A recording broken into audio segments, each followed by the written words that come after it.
I hear a train a-coming, it's rolling round the bend, and I ain't seen the sunshine since I don't know when. I'm stuck in Folsom Prison, and time keeps dragging on, but that train's a-rolling on down San Anton. Cash? Johnny Cash, yeah. Cash. You know what? I must say that Johnny Cash, he probably has the lead on how many people share their a track from him, man. Really? You can't go wrong with Cash, man. No. I love Cash, man. It's simple, it's clean, it's... Dan, welcome to the construction life, man. Thank you for being here. The show that we make everybody nervous and uncomfortable, and they hate being on it. No, man, no. This is us just shooting the shit about the construction industry. And I love that we get a chance to meet so many like-minded trades and people that care and passionate and proud and want to share and want to pass on and want to inspire other people to come into this industry. So welcome. Thank you. A few little shout outs to begin with. I'm wearing Shahzad's tee, Pinnacle Real Estate from New York. We interviewed him earlier this week, and it was a great talk. We put that shows out. Everyone can check it out and get an insight from New York construction. Long Island. I know everyone's a little geographically sensitive. Long Island. So thank you for the tee. But now I got to thank you for the tees that you brought from Covenant, right? And then also you brought me a little gift from Chris. Chris McCaskill, man. I love it that he brought me one of those because I just told you off mic and I don't have to share it again. I don't have the other one and I regret it, but now I'm going to keep this one. It's going to stay here on the table. And so thank you very much for bringing that. You're very welcome. Awesome. So everybody, we're talking to Dan Wall. You work with Covenant, but you have your own business as well too, tiling wise, right? No, actually, everything's through them. Everything's through them now. Yeah. Okay. So it's a little bit of shifting gears now. It is, yeah. Okay, cool. All right. So you're going through Covenant Construction. You're the foreman. And then it's Dan at covenantconstruction.ca. And then I guess on Facebook it's Dan Wall. And then on Instagram it's Waldo_the_Tyler. Correct. And then the same thing with Twitter, right? TikTok. That's it. Yeah. I know us old guys are all getting on TikTok now, eh? So it's the same thing there. So obviously we are going to talk about tiling. And I want to begin with, I threw the TTMAC logo on. Yep. I bumped into them at the trade show for KBC Expo. Yep. And she told me that you were a rock star there. I tried, yeah. You were one of the few that did extremely well. Yeah, I did it actually this summer. So for a 48-year-old guy going back to school to get a certification for setting tile, I did okay. No, you did better than okay. Oh, I'm telling you, you did really well. She was, and also Todd was very, very impressed, right? Nice. And they were very happy about it. Yeah. Yeah. There was two other guys in there, and I was the only one who passed. And then a couple weeks later, they actually emailed me back and asked if I would come back and help being an evaluator on future exams. So I figured I must have done okay because they asked me to come back. No, I'm going to say it again. You didn't do okay. You did very, very well. Thank you. No, which is really good. It's a testament to who you are as a tradesperson. Yeah. Because that's not an easy test. No. Like, that's not. I think a lot of guys probably go in there thinking, oh, this is a piece of cake. I can handle this. This is like legitimate, the way they set it up, right? Yeah. And I know you reached out and you asked me if Carlito was going to be there and he couldn't make it. And, Carlito's got a lot of stuff going on right now. So hopefully he'll, we'll see him again soon. But he wants to do it as well. And I know that Todd and we're talking a bunch of ideas. So there might be some things going on between TCL and TTMAC and a bunch of other letters that are going on. So we'll see what happens. But it's all about bettering the industry. I'd love to get involved. Oh, no, don't worry. The phone calls and the emails will all go out and certain things are going to happen and we're excited about it. And it's just, that's like the mandate. That's like a prerequisite about the show. It's just, we want to start building that circle, that community, right? That's really, really important, man. So Dan, take us to the very beginning, man. How did you're in your 50s, right? So I'm getting close, yeah. Okay, where are you at right now? I'm at 48. Oh, so you're still younger than me, man. Everybody's younger than me now. I know. I just act younger, that's all. But how long you been in the business now? So I grew up in northern BC, and my dad was in construction. So summers and weekends and that I'd be helping him do all kinds of stuff, build stuff. What was the old man doing? Renovations. Okay, yeah. So bathrooms, kitchens, main house renovations. Moved to Ontario in 2000 and continued on in construction. Worked for different people and just pulled nuggets of knowledge out of everyone and learned things as I went along. Went on my own for a couple of years, I guess. I got burned and said, you know what, I'm going to work for somebody else, and I'm never doing that again. But of course, that's when you're young and you're stupid. You didn't have any support work like you have today with Facebook and Instagram and that. It's a whole different time. Yeah. And then I was continuing on working for different companies. And I drove past the Covenant construction office every day on my way home from work every day. Thought, you know what, I'm going to stop in there and just lay it out on the table and see what goes on. So went in, talked to the lady, and it turned out that the lady was the owner's wife at the time. Didn't know it.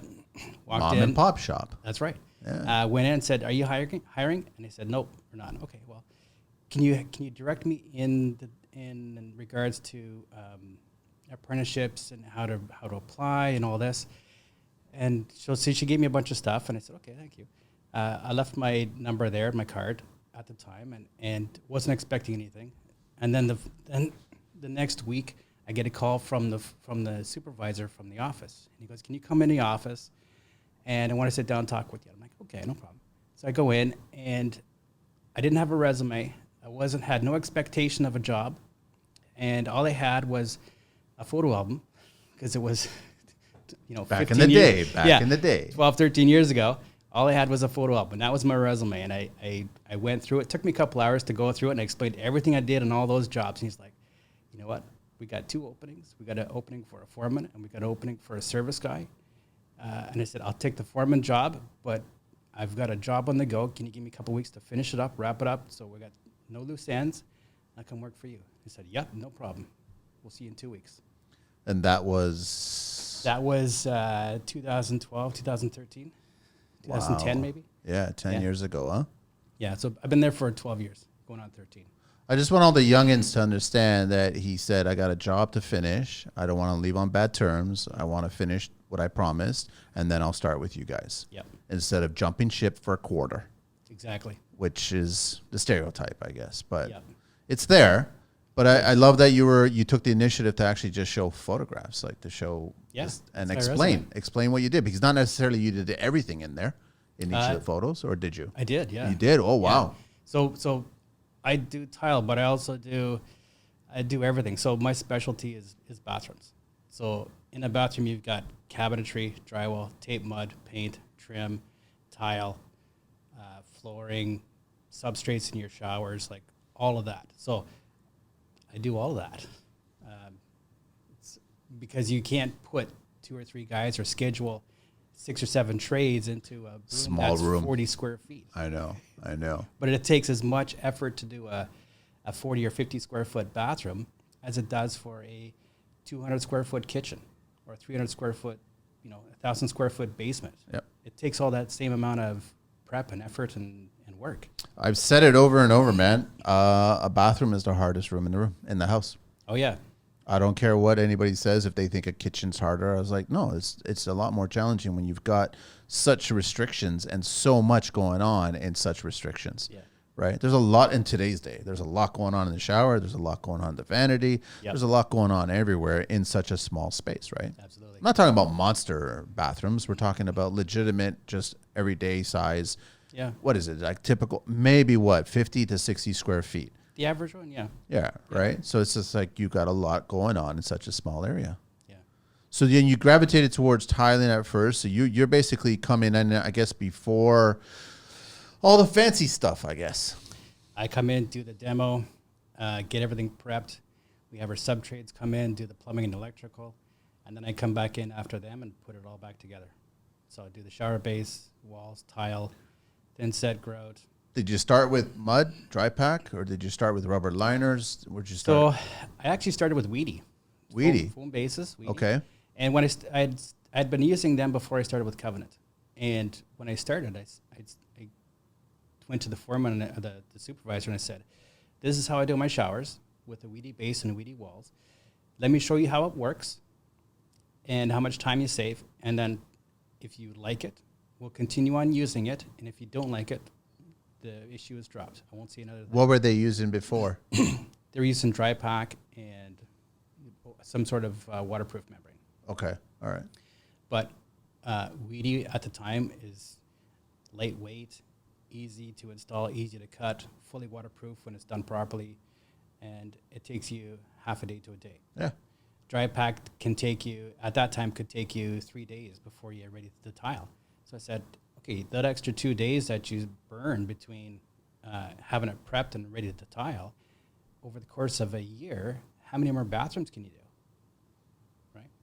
All of a sudden, it's like, oh, well, if I can do, 3 or 4 bathrooms, that's $80,000 worth of bathrooms. Yeah. On your scale at the end of the year.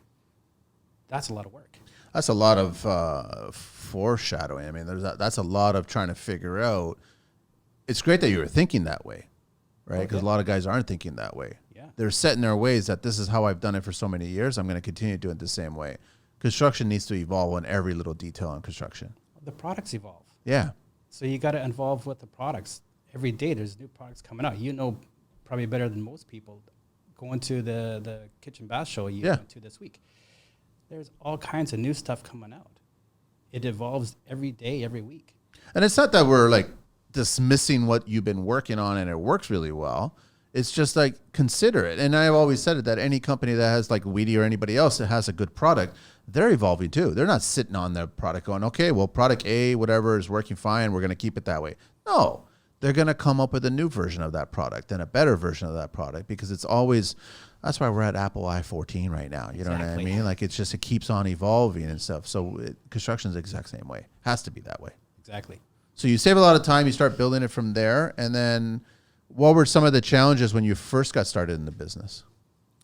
There was a learning curve when I started in the business itself or working for Covenant? Working for Covenant because you're coming into a shop and they've got their way of doing things. And now you want to bring new ideas in. Well, there was a learning curve, obviously. Yeah. Because I had worked on my own and I made all the decisions for myself. But now all of a sudden I have other people that are above me that you got to pass the decision through them first before you decide what to do. Yeah. So there was a learning curve in there. And once we got past the learning curve, it took probably 8-9 months.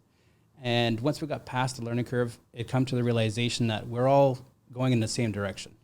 How we get there is a different thing. And the way that I got to that end result was making sure that the customer was happy, the job was done excellent. There was no problems with getting paid on the job. All those added up going, okay, we're all going in the same direction, and we all have that same end goal we're working towards. So, Dan, I want to ask you, why did you think that way?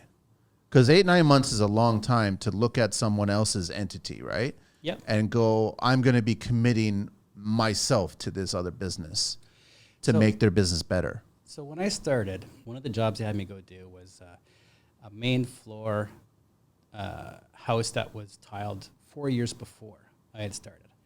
And they had a whole bunch, probably half or 2/3 of the floor tile had popped. They had somebody come in, set all this tile, and they had popped. So his warranty had passed. He didn't have to do anything about it, but he looked at it and go, I need you to go over there, check out all the tiles, pull the popped ones out, clean them off, and reset them so that it's done properly. He didn't have to do that. But I figured if he's willing to look after his clients like that, he looks after his employees like that as well. So it's like a give and take. You're paying attention to what they're doing, and you figure that I should be contributing to that. Yes. Instead of just dismissing it and going, well, that's just a waste of time. What's the point? Let's go find another client at that point. Yeah, it's not that. Your clients are your lifetime clients. It isn't a customer, it's a client. It's a friend. Yeah. And that's what I guess new businesses are having a hard time trying to understand. Yeah, you do it right the first time, and they'll be a client for life. Yeah, they will. Yeah. So then that meant that you started bringing new ideas to Covenant. You started suggesting new ideas, and they were receptive too, right? Yes, that, and also on my own, I had hit a plateau that I couldn't break through, and so when I started with them, it gave me the freedom to do bigger jobs and do jobs that were worth a a larger dollar amount as well. So when you're saying plateau, you're talking a financial plateau or skills level plateau or both. Both. Okay. Yeah. So when I started with them, all of a sudden, that financial plateau, they had a bigger budget to work with. Clients had a bigger budget to work with.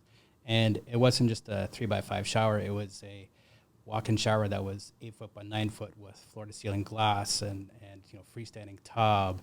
And it pushed my limit past what I had originally been able to do. But it gave me that challenge to work towards and figure out. Did it bring you back to an uncomfortable position in you that you remembered from early on in the early days? To a certain degree, yeah. Yeah? Yeah.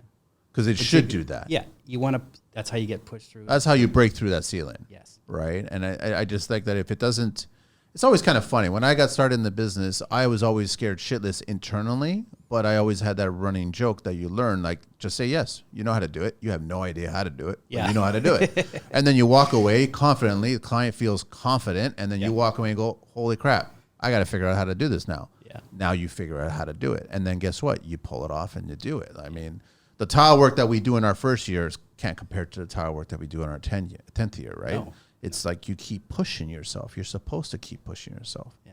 So the one of the first herringbone jobs I did, which is a pain in the ass, right? It was actually for a shower display for the shop. Okay. So it took some time to figure out and get it all laid out and find my centers and work around and all that. So it was in the shop probably 5 years now, and they moved it this last week. And so it's on wheels. It's a 3x5 Flurco shower base with a herringbone tile with a shelf in it and shower doors, glass doors. Last week, they're moving it from the old shop to the new shop, and the movers drop it. Okay. Glass is shattered. Gone. Glass is gone. No cracks in the grout. No cracks in the tile. It is solid as a rock. It's bulletproof. And I was like, yes. Man, how did you feel? I felt proud because I did something that I know is like, yeah, it didn't break. Yeah. It didn't crack, nothing. They're still upset at the glass, but then they're not upset about everything else, right? Yeah. Which is even more work. Replacing glass is pretty, relatively speaking, yeah, easy. it was a shower kit, but but to know that the work that I did stayed where it was supposed to be. Which is what it's supposed to be like. Yep. And that shower display, that was also Weedy that you did that on as well too? Actually, that was Latacrete. Okay, Latacrete. Yeah. So everybody's got great products, man. Like, Yeah. and I've always said, listen, as a tile installer, you figure out what you like. Yeah. And then make sure that you install it properly, you work it properly, everything's proper. It will last, man. Oh yeah. As simple as that. It will last. Yeah. We've moved all our shower systems to Latacrete, because then you have the shower base, the shower walls, the thin set, the grout, the latticel. So it's all one system. So if you ever have a problem with a shower or anything that you're working with, then everything is the same product, and you run it through Latacrete, and they're excellent to deal with. I'm just curious, when did you guys switch from Weedy over to Latacrete? Probably 5-6 years ago. Okay. Something like that. Yeah. All right. Yeah. Because I've heard a lot of good things about the Latacrete one as well too, right? Yeah. So easy to work with products. Customer service is great. If you've got a problem, Latacrete it's called Inside Track on Facebook. You post your problem there, and the not the owner, but the second or third highest up in the ranks, Ron Nash, he'll reach out to you specifically. Wow. So even though he's way up on the food chain, he still makes the time. He still makes the time to talk to you. And it's him, right? It's not some social media expert Correct. Quotations, right? Yeah. It's him. Yeah. And he's such a wealth of knowledge. Of course. Yeah. And for him, he started in the ranks at the bottom, teaching people and selling the product, and he's worked his way up from doing all of it. He's been there. He knows all of it. So he understands it. Yeah. Are you finding that a lot more clients are still staying within those, I guess, I wouldn't call them restrictions, but sizes for showers? And like as much as we want to, I know that a lot of these brands are designing 3x3, 4x4, 32x60, these magic numbers, right? Yeah. I keep bumping into clients that don't know what magic is, and they want a specific size, you know what I mean? So now you're kind of forced to either make a foam tray work, or you go right back to dry pack, right? Usually we can make a foam tray work. We can make it, we downsize it or work it around. Yeah. To make it work. Yeah. Okay. So. So and then so what other things do you handle with Covenant as well too? Because I mean you've got a team underneath you, even though you've got management above you. Actually, I work alone. You work alone. I do. You like working alone? It works. Really? Yeah. Do you start talking to people on your own, like imaginary friends? Because that's what I hated when I was working alone, man. I would make up imaginary friends. I'd pretend that there's other tradespeople there, and then it's like me. I'm having a conversation with me. You put on the electrical hat. You put on the plumber's hat. You put on everything. You're talking to yourself at that point. It drove me crazy. I listen to podcasts on my earbuds, so I listen to you all day. But we're just talking crap. That's all. I know. I know. We're It's like, background noise. We're in the same background. That's all it is, man. We're in Yeah. the same boat. I can't do it by myself. I loved it when the job started getting bigger and I had to get more people and I had more people to talk to and shit like that. Right? I love that. Well, it's hard to fit in 2 or 3 people in a space that's 50 or 60. It's true. feet. It's So true. if I need a hand hanging some drywall in the ceiling, I'll get some help for a couple hours, whatever, to do it. But for the most part, I work by myself. It's not a lot of space to work, and it works. What are clients asking for these days, man? I'm always curious about trends and what's going on here in Toronto area or Ontario. So we have 2 in-house designers that help with all the projects. So they do drawings and design work and everything else. For the most part, it's standard. It's either subway, 2 foot by 2 foot tile, 2 foot by 4. The one I'm working on now, it's 1 by 3 in a staggered pattern.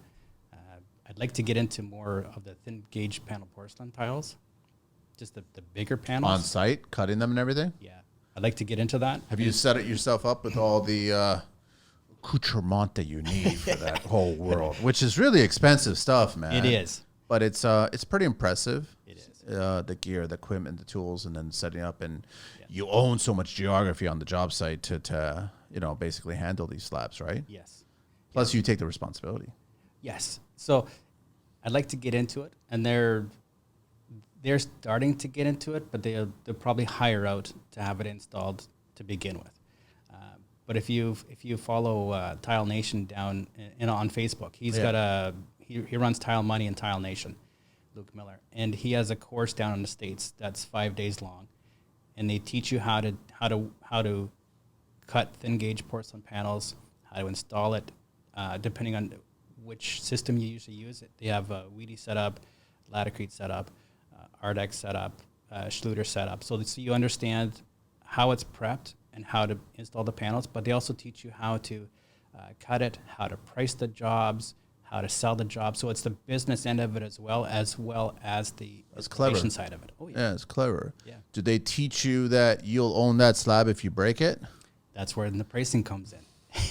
I mean, a slab could run anywhere from whatever 600 to 6,000 or whatever it is, right? Which is part of the beauty of it is you go down there, if you break a slab, you understand what happens, but it's not your slab that you got to take out of your pocket to replace. Are clients asking for too much of this stuff? Not yet. Not yet? Not yet. I haven't had any people asking for the larger panels yet. The biggest I put in is probably 4 foot by 4 foot. It's funny you say that because a lot of the younger guys that I know, as far as I know, none of them have taken courses. They just dove right in. Yeah. Bought the gear that they needed, right? The proper tools, whether you pick your brand that's attached to that tool. Yep. And then they just started doing it. And I'm like, well, how'd you guys, well, we just started it. That's it. And I'm like, that's very risky because when you get suppliers show up, they never carry that stuff onto the job site. They drop it at the job site. And now you've got it. I mean, I know one guy in particular, he's currently finishing up a job right now where 30 of those slabs were delivered. 36 mil, 5x10 porcelain. Didn't break any. Went good. One by one and basically broke it all down and then had the conversations with the designer and the homeowners and figured out what belongs to what and organized everything. He became like the best, manager of organizing everything. Yeah. But there's a lot of stress. I mean, there's probably, he's going through all kinds of deodorant while he's like going through this. Yeah. Because he's got 2 other guys that's working with him, for him. Yep. And one bad move, you break a slab. Yeah. Gone. Then you got to order it again and have it delivered again and all this other and it's all on you now as a business owner. Yeah. I guess maybe the flip side is they think that they're the quarterback and they just throw a perfect pass and everything's great. And nothing goes wrong. But we're in construction. Shit goes wrong. Right? Every day. Yeah. So I mean, I respect the guys and the girls that have taken it to the next level and doing all this stuff. But there is a lot of risk attached to those slabs and custom and doing all that stuff, man. Yeah. Take the time. Go take a course. It's nothing against you to learn, but it shows that you're willing to put the effort into it to get the effort out of it. Yes. Yeah.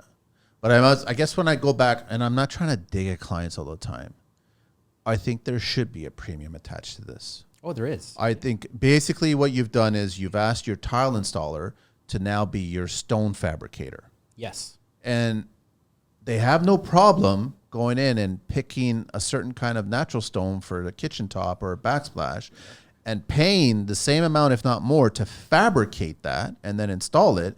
But they have a problem asking the tile installer or paying the tile installer that same price to the fabricator. But technically speaking, the tile installer is doing the exact same thing the fabricator is doing. Absolutely. They're just doing it on site. Yes. So they should be compensated the same way. Oh, yeah. I think. Yeah. Right. But it's always a disagreement with the client because they think, well, you're already here. It's not really like fabrication. Yes, it is. Yes. It ticks off the exact same things, man. Same steps. Yep. Everything's the same. Yep. It's actually even riskier. If you speak to any stone manufacturer, fabricator, it's riskier because it's a thinner. Yep. It's more risk. There's glass, the edging. Yep. Like there's no forgiveness. You can't fix it with epoxy. You can't fix it to there's a certain extent, right? Yeah. If it's natural stone, you can fix a bunch of stuff. But when it comes to porcelains, it's not easy to fix at all. No, it's a one-time shot. Yeah, yeah, that's true. I want to ask you. Your tools, man. What are you guys running? So I'm actually a little bit of everything. My everyday drills and saws are DeWalt. I've got a Festool vacuum with track saw. Do you have the new DeWalt tile saw? No, actually, it's a 2600. I actually use a clicker a lot, so all my clickers are monolith. So I got a 4-foot monolith clicker. The most amazing sound is to hear that go scratch across a 4-foot piece, and you click it at the end, and you watch 4 feet of tile just go snap. Boop. Yeah, beautiful. It's beautiful. I know. I've seen a 6-foot. That's just too big, man. It is. There is no reason to have that. No. Like that's just I don't know. It's huge, man. But yeah. Okay, so you're running DeWalt grinder wise. You Makita, of course, right? I actually DeWalt. DeWalt. You're using DeWalt. Does DeWalt have a variable grinder? No. That's why. That's on my list. Dan, throw it out, man. I'm sorry, but just throw it out. I mean, like you need variable, man. That's a fact. Any tile person will tell you that, right? Yep. How do you do it then? Carefully. Do you grind as you hold the trigger and let it slow down a little bit? Or are you kind of manually, right? Like kind of manually making it work, yeah. Oh, man, that must be painful, man. That must be so painful. So, DeWalt, monolith, most of my tile tools are monolith or ruby. My chop saw is a Makita. Festool, I have vacuum, sander, drywall sander. Plain X. Yep, Plain X, the original Plain X. Yeah, we don't need the one with the Fast and the Furious lights on it, man. No. There's no. It's nice. It's cute. Yeah, and then Dominic can keep it. Yeah. It's okay. Then my drywall tools are level 5, Nella. Yes. And Columbia taping tools. So they're so beautiful to hang on to brand new. Oh yeah. Like they're so beautiful to hang on to brand new. They're just and then you use them for the first time, then you clean them and they're like, oh, they're still brand new. Yeah. I picked up a 12-inch Nella with the super fine blade on it, the finishing blade. Yeah. Over at I can cut you, man. Oh, it's so smooth on the wall. It's just amazing. Are they Saga selling them or no? Yeah, I think Mississauga's selling them. Yeah. I didn't know that. Okay, I haven't picked one up in a while, so yeah. I don't need it. They got a nice cork handle, so it's easy to hold on to. It's not the old wood. Nella's. Am I wrong? Are they Italian? They're UK. They're UK. Okay, that's what I thought. All right. Okay. Yeah. I thought they were Italian. Which one's Italian? I don't know. There's one that's Italian, but I don't remember. Why am I thinking that they're pink handled and they're Italian? I don't know. I don't know. I might be. Someone's gonna send me a message Yeah. and say you're a fucking idiot. Like it's just this is what it is. This or this. Yeah. All right, let me do a little history of construction here, Okay. man. You know the segments. You know what's going on here on this show. Different types of tile patterns, man. Tiles of the same size and shape. Brick, running, bond, and subway. Of course, that's always the go-to. Right. Stacked. Yep. Corridor stacked. I don't know what corridor stacked is. What's corridor stacked? I don't know. I don't know. Chevron, we know. Yep. I've always had the argument with the Americans, chevron spine, herringbone, whatever. Basket weave, that's always a good one. Herringbone, here it is. Straight herringbone and 90-degree herringbone. Yep. I guess that's why. So if you get the designers are thinking a little contemporary, they want to go straight herringbone. Yes. Just adds makes it a little bit newer instead of a traditional. A little easier to install too. Instead of the Depends bias on who you talk 45. That is true. Diamond pattern, checkerboard pattern, Old English. What's Old English? I don't know. I don't know that one either. Tiles of different sizes and or shapes. Hopscotch, corridor, windmill, pinwheel, divisible, and dashed. I don't know any of those except for the hopscotch. Yeah, I don't know either. I know different sizes. Okay. They always work out. I don't know. That's a little bit of history there. Nice. How is Chris? Chris is good? He is, yeah. McCaskill? Yeah. He's been busy. He's been very busy. He's been setting up a new shop. Nice. Good for him. Yeah. Is he getting new toys? I don't think so. I think he's brought all his old toys to the new shop, and he's got There's new no toys. reason to get new toys if the old toys are still working really well. Yeah, he's got a 3x9 CNC machine that he uses for doing different things. But yeah, 3 foot by 9. He could fit a 9 foot piece of something inside there. yep. That must have cost a pretty penny. He's had it for like 20 years. Okay, so it was cheap then. Well, no, it was a pretty penny back then. It was a pretty bad. It would have been an extremely pretty penny back then. Yes. Today, it's probably going to be ludicrous, man. Oh yeah. Wow. Yeah. I don't think I've seen a 3x9. So I mean, I've seen the water jets. Yeah. That's about it. But a CNC, no, I haven't seen one that big before. It was a custom machine when he bought it, probably 15, 20 years ago. Yeah. Are you buying any tools this year? I don't know. I haven't. Have you? I mean, we're at the end of the year now, basically. Just the odd hand tool. Nothing expensive. Yeah. Dan, you need to get a Makita variable grinder. I would, but the problem is that none of my tools are Makitas. No, corded. I'm talking Okay. corded. Okay, Oh, is corded, that why yeah. you like the DeWalt one? Because it's cordless? Yes. Still heavy, man, with that stupid battery on it. I got usually it's a 4 or 5 amp hour battery, so it's not too bad. We're old enough to know that cord is fine. Like, we don't have to. If I had a choice, I would still grab a tool that's corded over a cordless tool. Oh, I take all my cordless tools. Really, huh? Yeah, it's less trip hazards on a job site. Keeps me alert. On the job site, keeps me alert. You see all the snakes on the floor, and all of a sudden you're like, okay, which one can I trip on? Yeah. No, I know what you're saying, but it's just I find that the battery world is just, the tool is heavier. Yeah. Doesn't matter what brand it is, the tool is heavier with a battery on it. And then you get Milwaukee with their bricks, and you get DeWalt with their bricks, and you Yeah. add it to the tool, and all of a sudden it becomes extremely heavy. And maybe the young guys are trying to show off, oh, it's not that heavy, it's easy. No, it's fucking heavy, man. It is. I see the advantage of the corded versus cordless and all this. I see that, but I don't know, man. If there's power on site, cord it, plug it, Yeah. right? Sometimes you don't have as much space for power tools. True. You may only have 1 or 2 plugs that you can access. so True. You gotta pull a extension cord off, and then you get the spider Yeah. and with the trip on it, and then you tape the trip on, or you get a clamp and you hold the breaker on it. I just screwed You it. just keep on going. It doesn't matter. And then if it keeps on tripping, you call the electrician and give me a bit of breaker. And That's right. just basically break all the rules against it instead of getting a battery tool. That's all. So, I want you to describe, I guess, briefly, how was that experience at TTMAC there? Was it, I know you were gung ho about it, man, and then you did really well. Not okay, you did really well. That's good to know. Yeah. I was actually excited. So obviously I've been doing tile for a long time, and I wanted to get my certificate, my CCTI, my certification, so that I had it. And I had reposted the TTMAC post about the exam on this summer. They've got one more coming next week or the week after, I think.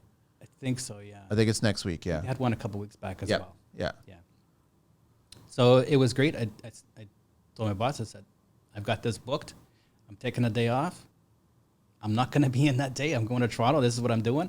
He's like, great, go ahead and do it. So he was very supportive of that. And so part of it is you got to do an online section first.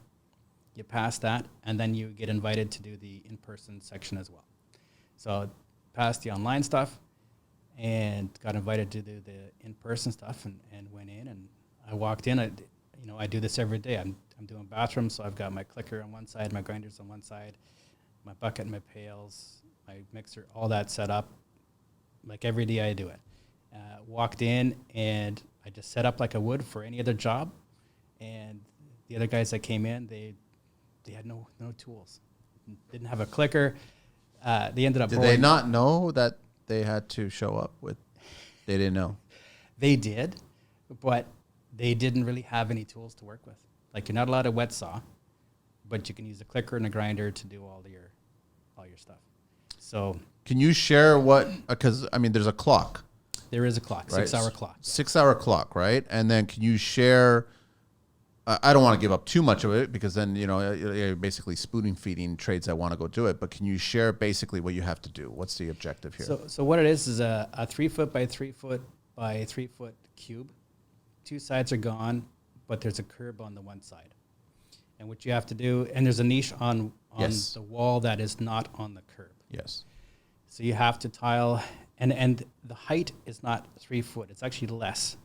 So you got to figure out in your head how to run your tiles. Starting line and everything. Starting line. Yeah. You don't have to do the floor, but you have to do the wall with the curb in it, and you have to do the curb, and you have to do the wall with the niche in it. And you have Schluter to wrap all your corners, including your niche, including your curb, so it's all finished. And because your height and your depth are not even numbers, you got to figure out beforehand how you're going to work it all out. If your cuts are going to be on the top, or if your cuts are going to be on the bottom. So when I did it, I did my layout like I would at any job site. I laid out my tiles on the floor with my spacers in between to figure out what the height was. Yep. And then work from there. And I wanted to make sure I had a finished edge on the top and on the outside edges, because that's where my Schluter is going to go against, and it's going to look clean. They're not asking for tile edge or mitering? They are asking for tile edge. You have to tile edge it with all Schluter. Okay. So the curb, the niche, the top, the sides. Tile edge. Okay, yeah. cool. So you have to tile all of that. You have, I think it's a 3.5 hour window in the morning, and then you got 2.5 hours in the afternoon to finish it up. You don't have to grout it, but you got to have it all put together. So you mix your thin set, figure out your layout, where your corners are going to be. They supply you with 12 by 24 tile, which is not really 12 by 24 because it's always metric. So it's 60 mils, 30 by 60 mils, and a lot of designers, they don't understand that yet, but they're learning. Mm-hmm. They need to buy a tape measure. Yes.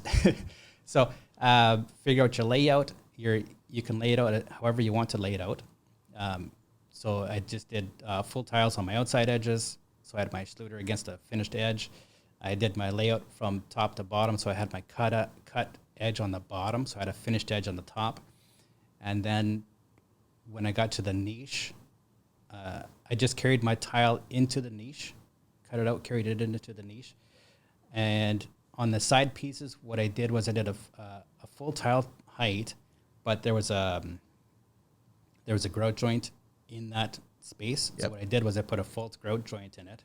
Okay. Cut a false grout joint in it so that when you're visually looking at it, it all lines up. Yeah, it all lines up nicely. But it takes the effort of cutting little tiles to put in to make everything look pretty. Yeah.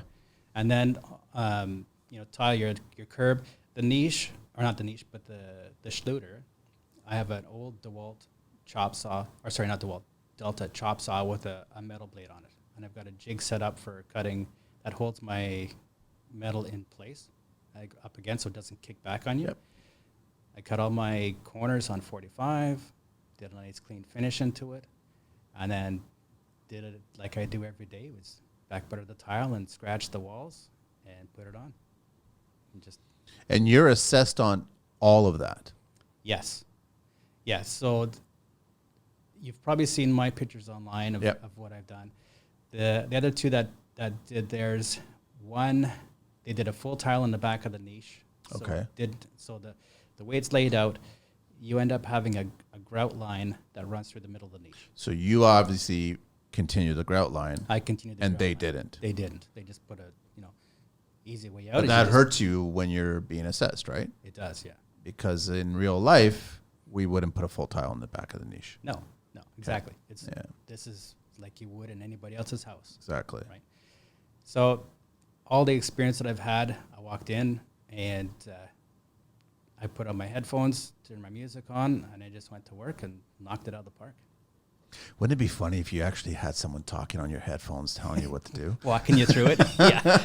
Okay. I wonder if they thought about that. If they thought, wait a minute, this guy could be cheating, man. Well, not really, because he still has to do the work, right? So even if he had a voice coach or there just telling him, it'd probably be distracting. Get out of my head. Get out of my head. No, so I wanted to ask you, so how many other people were there doing at the tests? There was 3 altogether, so myself and 2 other guys. So the other 2 didn't pass. No. And what did they do wrong outside of the full tile in the back of the niche? Finish the job, because you're on a time constraint. You have to finish it. You have to finish it. It's got to be 100% complete. Yes. That and just little stuff the detail stuff. So, having proper thin set on your tiles, making sure it looks clean. Your cuts, is it level? Are your tiles? You can't have 2 square pieces of tileage butt up against each other. You got to 45 and make them look clean, make them look nice. Yeah. Little things like that just it makes or breaks a job, and it in an exam, that's what it does. It makes or breaks you. Is 6 hours enough? Yes. Okay, because I know that when we had Todd on TTMAC, we were talking about, he was bringing it up, and Carlito was super excited about it, as he would, like, gopher out of a hole, and just let's go do it. I was like thinking, I don't know if 6 hours is enough. For me, I wouldn't be able to pass. I tell you that right now, because I'm the only one that passed my architecture class in high school, because I always stared at my drawing and I always try to figure out things before I actually did it, and I calculated it in my head. I took longer, but I was the only one who finished in that whole class, right? But I know that there's a time constraint here. There is. And that's when it comes to construction. For me personally, I don't like the time constraint. But it's the valid point, and I know Todd brought it up, and it makes a lot of sense that if you are a professional and you are doing an exam, that you should be factoring in time, because time is money. Time management. Right? That's why it's important. So I do agree with him on that, right? So I'm just saying that I probably would not pass that exam. You can do it. You could do it. No. maybe 10 years ago when I was getting started and I was hungry and I was go, I probably would have pulled it off, but I would have just been like, I need this. But it was smart that you brought everything and you thought about what you were going to tackle beforehand. Yeah. You weren't surprised that this is what you're going to be tiling today. Exactly. This is real world. You know ahead of time what you're tiling. So, the week before in my mind, I was going, okay, how am I going to lay this out? There was some minor variations between what was actually on the exam to what I was thinking was going to be on the exam. And it's just, if you do it on a regular basis, it's the same thing you do every day. It's just on a smaller scale with a time constraint. It's a good test. It is. It's a really good test to find out where you are as a tile installer. Yeah. Yeah, no, I agree with you. And I know that they have one more this year, and then they're still scheduling what's going to happen for next year, but I love that they're expanding it. That's good. And there's going to be more, and then we want to see more of the trades coming out there and doing That'd it. be great. Because the certification is big. I know they have it down in the States, and they're slowly trying to bring it up here and now in Canada. And it does. I think, personally, it speaks volume for you as a tile installer to present it to either a client or to an employer. Oh, yeah. That you're going to do work. It speaks huge, man. Yeah. The problem that I see is that there's not enough education to get people to that point. Like, it isn't in schools. That's the tile industry, though. Yeah. This has been the biggest beef. You either are raised in it, and then you are the kid who shows up under child labor laws, and you're cleaning buckets and moving material for your old man, uncle, or whatever. Yeah. Or you accidentally find yourself in it, and you slowly learn, and it takes you a little while, but you might also be learning from the wrong people. There is no school when it comes to trade. For that trade, there is no school. No. So in order to get anybody into it, you have to know somebody to get into it, or try to seek them out to get into it. It's very hard. Yeah.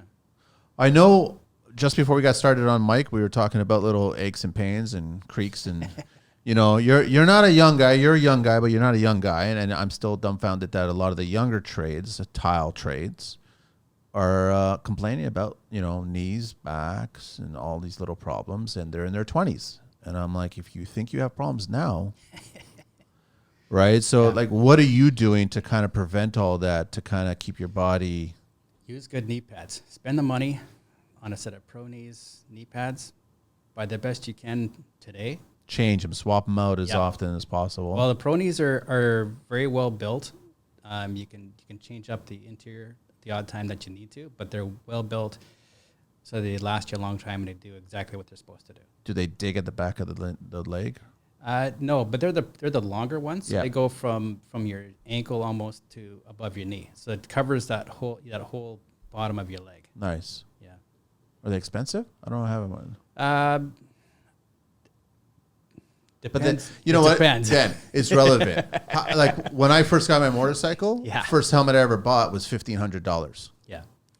Yeah. I thought my head's worth $1,500. Exactly. So how valuable are your knees? They're like $200. Yeah. So I mean, it's worth it. Oh yeah, definitely Right. worth it. Yeah. So I mean, you're spending all kinds of. Well, you got to still buy a Makita variable, man. I'll stop at Mississauga on my way home today. No, I think you're the only tile installer I know that does not have a Makita variable, man. I think every other tile installer I've ever spoken to or met has one. I'm the odd person. I even have one, and I'm not a Makita guy, and I have one. Corded, but I have one. I get it, man. Oh, man. So where do you think tile industry is going to go from here, man? I see the large panel porcelain coming in. It's big in the States. It's coming this way, and it's going to come in Canada. Have you been asked to do any glass stuff? Glass tile? Well, glass panel, large paneling. I've seen some of that come in. I mean, technically speaking, porcelain 6 mil, 12 mil, whatever is glass because the face of it is glass. Yeah. Right. So nothing too big like that. Usually it's, like I said, the biggest I've done is about 4 foot by 4 foot. I did do actually probably a 6 mil porcelain panel front porch a few years back, but they ended up cutting it up in little pieces. So what was the point? Yeah, what was the point of it? Yeah. Oh, I actually I'm seeing that from like Deluso Tile just did a bunch of exterior slabs. Yeah. Very impressive stuff. Yeah. And I was like, I'm seeing a lot more of the tile going outside, which is great, but it has to be done a certain way because of Mother Nature here in Canada, right? Yeah. So you got to abide by the rules. Yes. At that point, right? I was thinking more like, how do we get? I'm still respectful of these young guys getting into the trade, getting into tile trade, because it is one of the harder ones. It is. But how do we get more of them coming in here? And the funny thing is that you'll find one good, amazing apple, and then he is always having a hard time trying to find other apples to work with him. Yeah. Right. I think what it is the beauty of it, because when I'm doing a shower. I look at symmetry, balance left and right, top to bottom, lines follow through between the walls and the floor all the way through, and there's a beauty to it. And if you get people that are very focused on that, or very inspirational, like art or like creating things, that's what you're doing. Is you're creating works of art. One-offs that has your signature on it. This is my work. I agree. This is what it looks like. And to take pride in that and know that, tile is luxury. It's not designed to last 10 years. It's designed to last 50, 60, 80, 1,000 years. I agree. And if you do something that's beautiful and it lasts that long, your signature's on it for that long. Yeah. You take pride in that, and finding the people that have that, understand that, is what you're looking for. It's hard though, Dan. It is.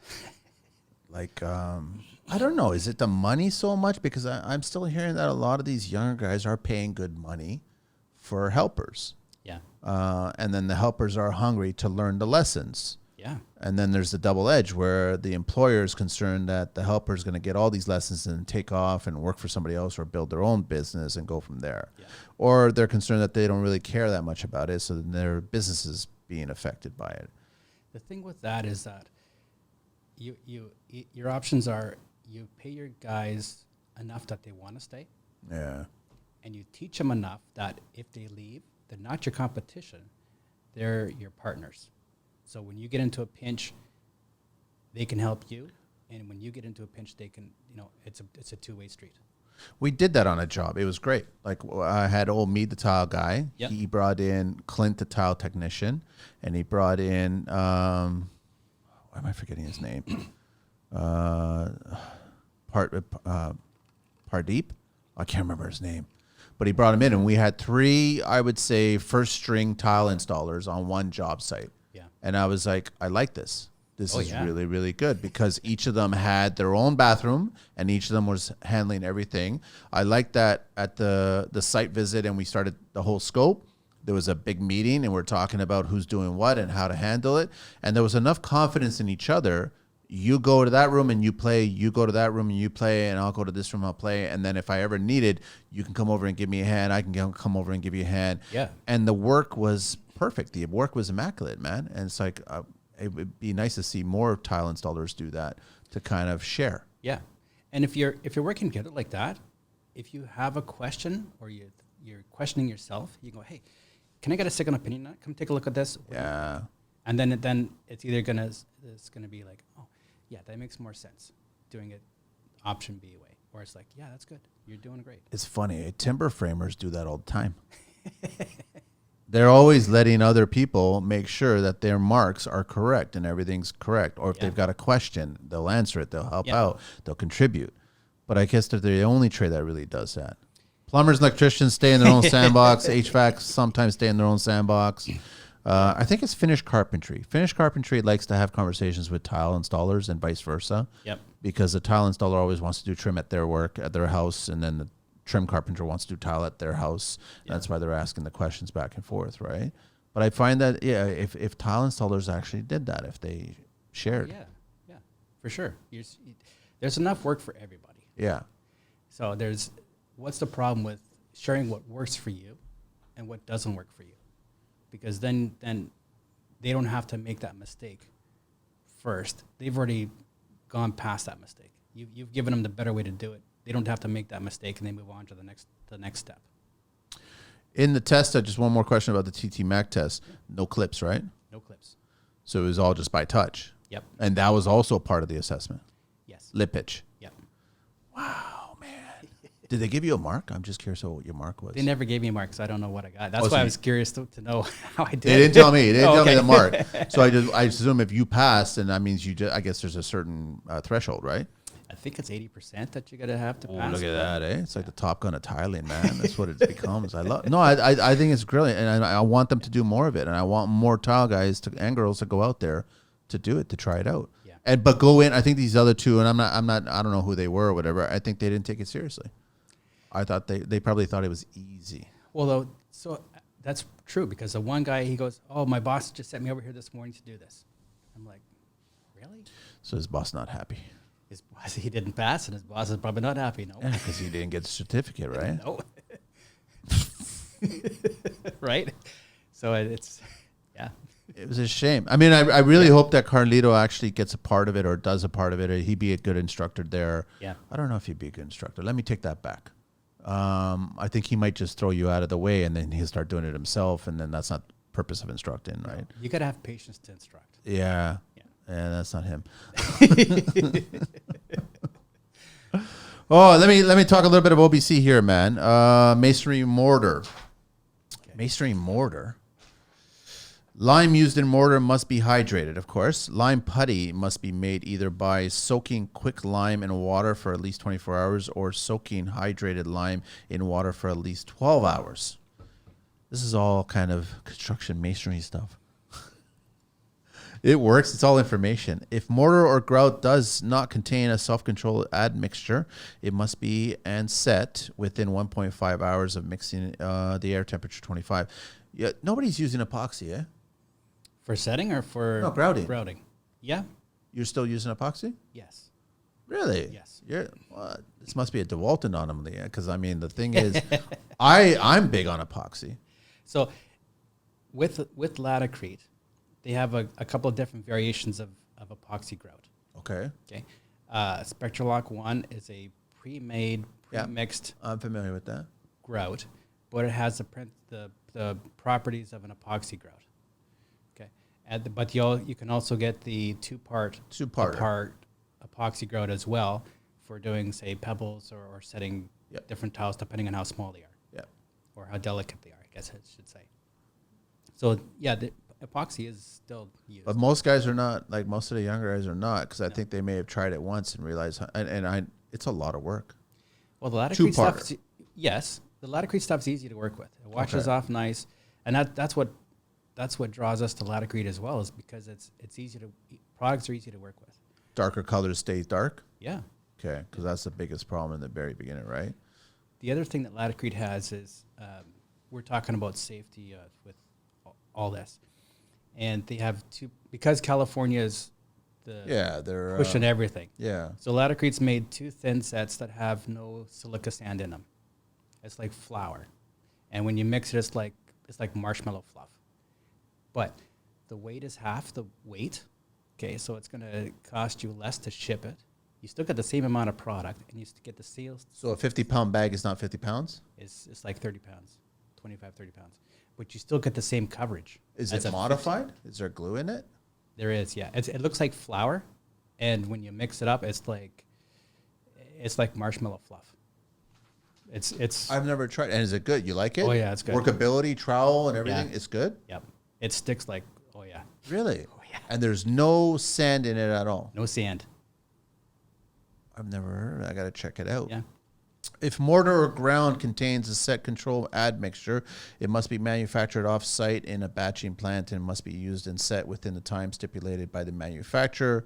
Mortar for glass blocks. Look, we're going back to the 80s. Type S Portland cement lime, yes. Type N only if protected from the exterior. You know, a lot of the tile guys still, like when they do exterior stuff, they'll pull out the cement, which I don't understand, man. There's thin designed specifically for exterior use. I know, but you try to tell an old school guy that, and they will dismiss you, man. It's just mortar for exterior load-bearing walls and columns and exterior foundation walls and chimney must be type S. Mortar for interior walls and columns, load-bearing or not, must be type N. Mortar for exterior non-load-bearing walls and columns and exterior parapets, chimneys, and veneer can be either type S or type N. So we get into a bunch of that cement. I know the rule 3-to-1 sand, cement. That's the old school way, which reminds me of I love bumping into the old school guys with their hair coloring. It's always fascinating that they're like 20 years older than you and their hair is like a nice brown. I'm like, dude, just let it go. And then you tell them about any kind of uncoupling membranes or new waterproofing techniques or new mortars. And they just fucking dismiss you. Like, they know. Like, their go-to expression is, look at Italy. Italy is all built on sand and cement. And look, it doesn't crack. It doesn't do anything. It's just, this is Italy. It's perfect. I'm like, yes, but that's a different climate. Yep. It's a different situation. And every job is different. Absolutely. So it's like, you got it. Like you said at the very beginning of the show, you got to evolve, man. But these old school guys are set in their ways, right? Yeah. Nobody does scratch coat out in London area, do they? Your area? I don't know. Because I know that's just predominantly in Toronto. Yeah. Dan, is there a particular job that you've done in your years that just stands out as one of the proudest moments that you had? Not really. Not really. Well, I mean, every job I take pride in. Yeah, but there's not one you're like, man, that was hard, and I pulled it off, and now it looks beautiful. Probably in the beginning when I started with Covenant, because it was, pushing my limitations to do better. Okay. So I guess one of the jobs I did was an ensuite bathroom, and it had to have been 20 by 20, so a big room. 20 by 20 feet? Yeah, it was. And that was an ensuite bathroom? Yes. So it had a garage, okay. Yeah, above a car. One of those garage. ones, yeah. Yes, okay. So it had a freestanding tub in it. double vanity. The walk-in shower was probably 6x6 or something. No, it's probably like 10x8.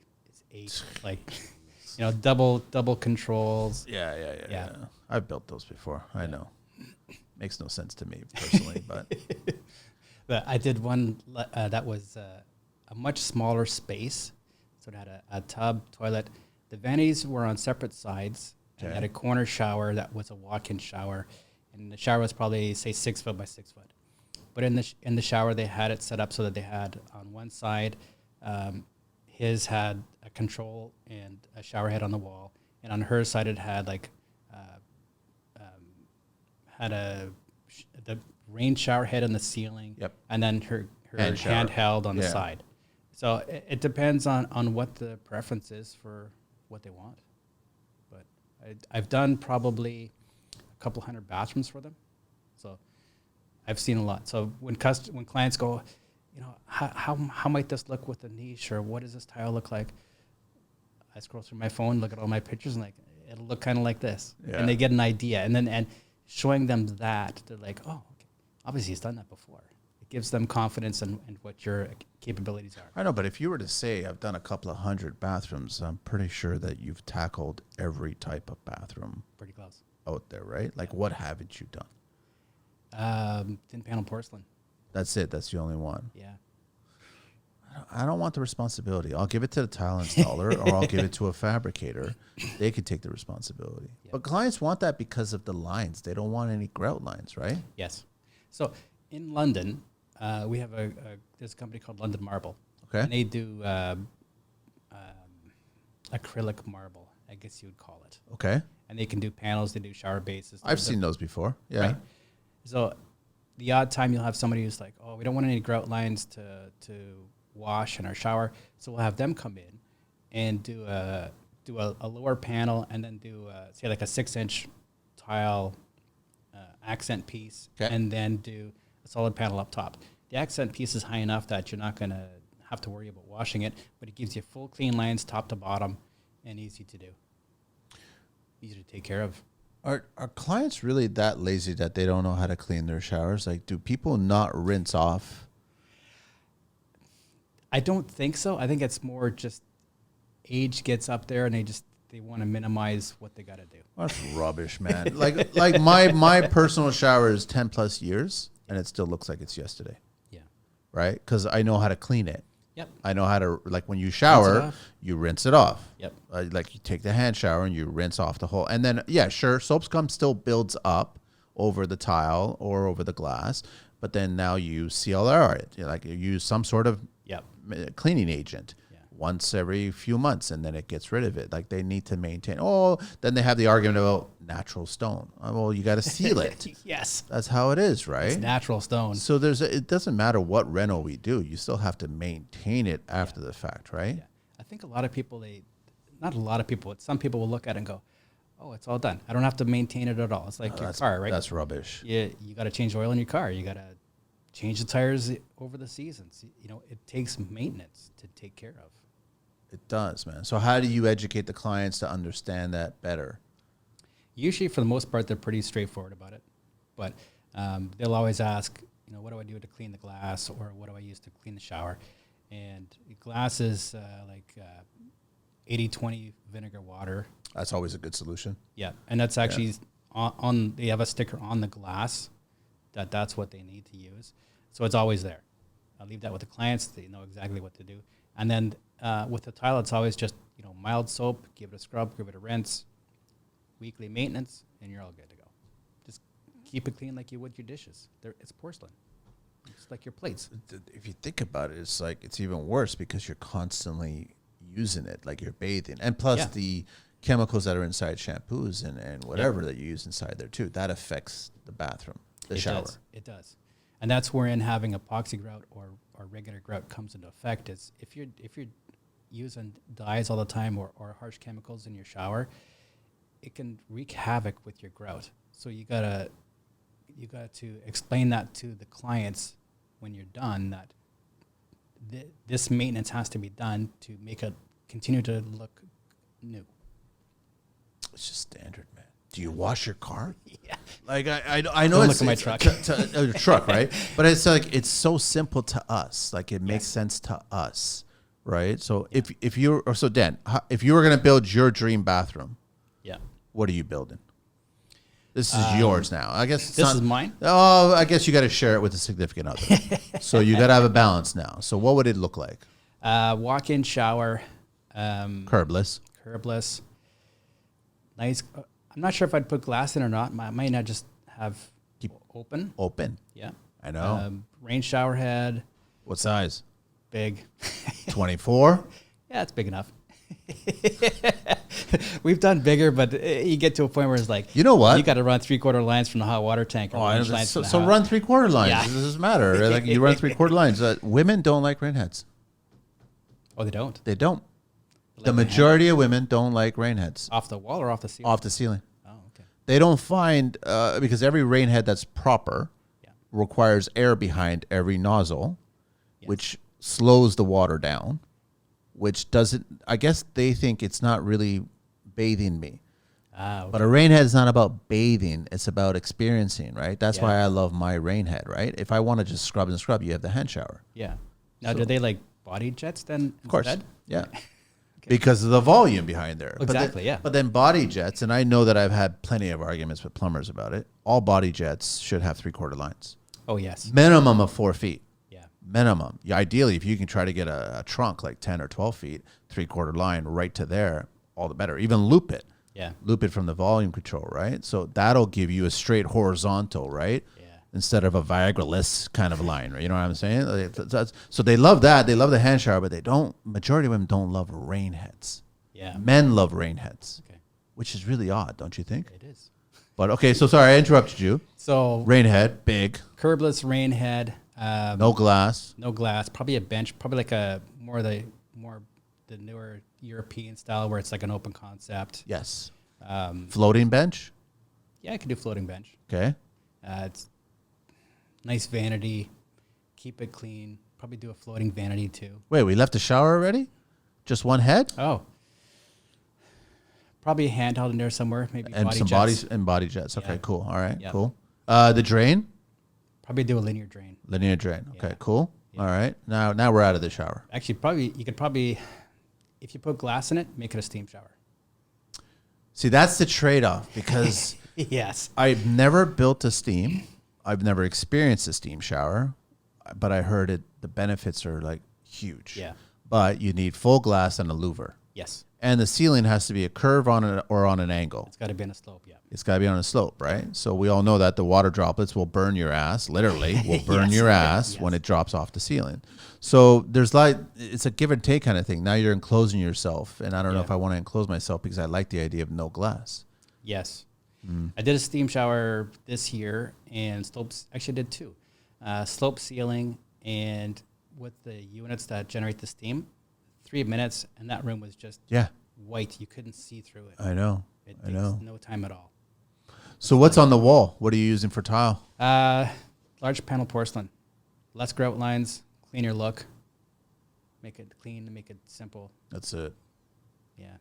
Same with Okay. same with the floor. The floor, Yeah. large panel. Large panel. Large panel, good for stepping on with wet feet, or you'd have a bat math We anyway. have a bat mat. Yeah, you would have one there anyway. It doesn't matter. Yeah.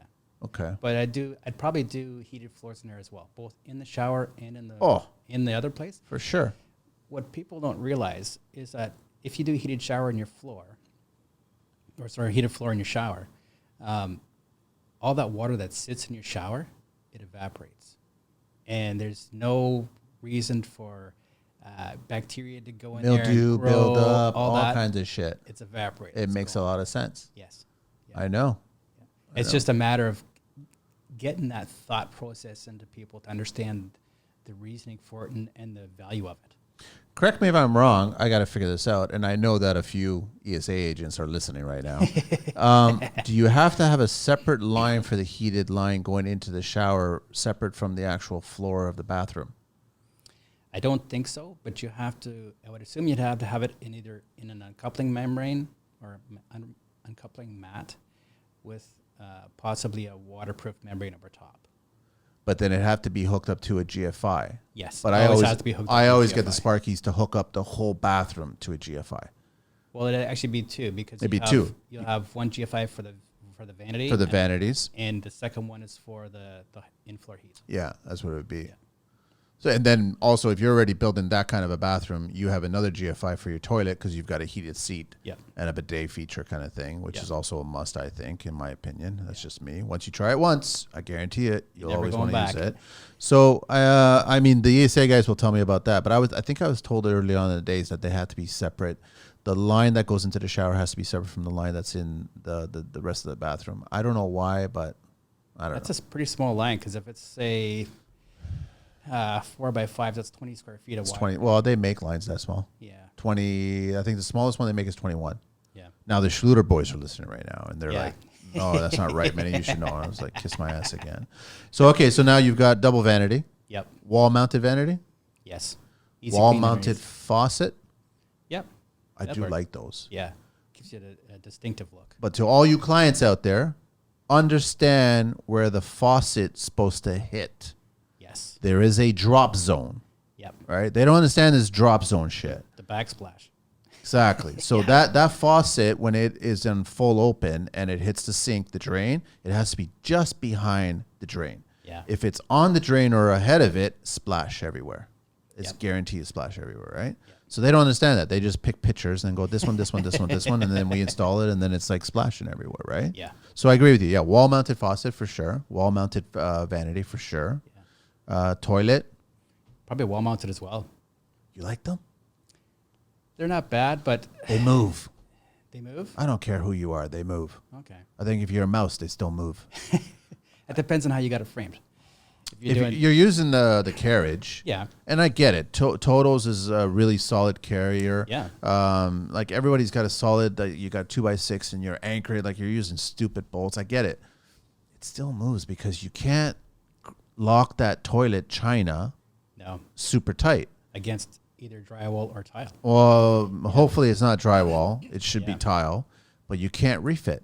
No. So if you can't refit and you sit down on it, it moves. I get the ease of clean. Yeah. You know, your Swifter goes right underneath and gets rid of all that yellowness. You know what I mean? Especially if you got boys and kids. I'm not a fan. I'd rather have it just toilet sit right on the floor and just skirtless. Right? Yeah. That's You get it. the ones without the sides and just a Exactly. straight line down. Exactly, Yeah, those are yeah. nice too. So what else is there? You could actually get a toilet with a bidet built into it. I know. I put one of those in and had it's like $6,000 for the toilet.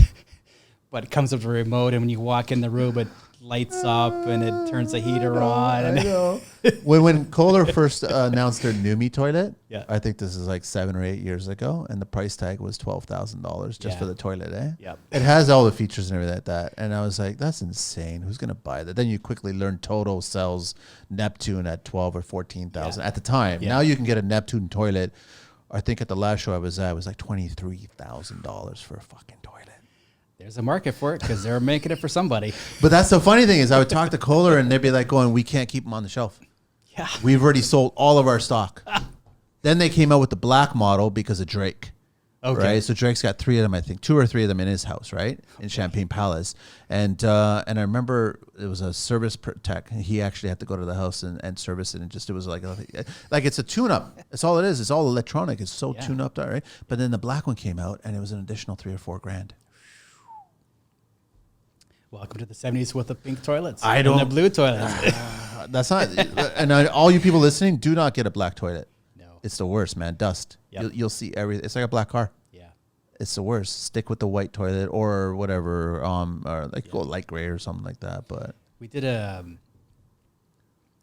medical center, and we put condo units above on each floor, probably 3 units in each floor. okay, And the toilet and the tub and the faucets were all colored, and they all matched. nice. So it was kind of interesting concept. So it was like fire engine red and navy blue and bright orange, like distinctive colors. And people just loved it. I would like that. Yeah. It looks cool. Yeah. Be expensive. Yeah. I remember there was one client. She suggested she wanted a gold toilet, Okay. and I started reaching all that shit out and researching all that stuff out, and They're stupid expensive, man. Like there's gold that's cheap. Yeah. Then there's proper gold toilet. Yeah. And it's like, it's a car. It's the price of a car. So the whole toilet was gold. There's gold plated on or something like that. Like brass gold. Yeah, I don't know what it was exactly, but it was just like, that's just stupid. I mean, it never went through. Never went. We ended up going with gold tile. Gold tile. That was the extent of the gold, right? Okay. You got to live with it after I leave. You do, right? But I like it doesn't. And the tile was beautiful. It's all beautiful. It was great. But I just keep thinking gold member. You know what I mean? I keep hearing that gold. You know what I mean? It just kind of sticks out, and it's just like it's gaudy after a little while. You're right. You got to live with it after that. Yeah. It might be a trend where it's great for the first year, and then after that it's like, you know what? I'm tired of this. Would you put a towel warmer in your bathroom? Yes. You like them? Yeah, they're nice. Have you found one that's nice looking? No. You got to go to Europe or Australia to find the right one. Yeah, I agree. They have the right ones. I know. So why can't we bring those? Is it a CSA or I think it is CSA. What? Not CSA. Is it CSA? Yeah, I think so. Okay, whatever. The governing body, electrical body, whatever, is crap like that, right? Yeah. Because it's electrical. Yes. But there's some that are water. Yes. If you're doing a water heat on your floor, have it run up through your warmer. Your shower walls and also where the towel is going to be. Yep. There's lots of different ideas. So that's your bathroom. That's your ideal bathroom. Yeah. And the missus likes it as well, too. She'll live with it. Let's do a little green book talk here. Avoiding back pain. It's fitting. Talking to a tile installer and contractor. And MSDs. What's an MSD? MSDS sheet? MSDS. Is that what it is? Yeah. Okay. I don't even know. What is that?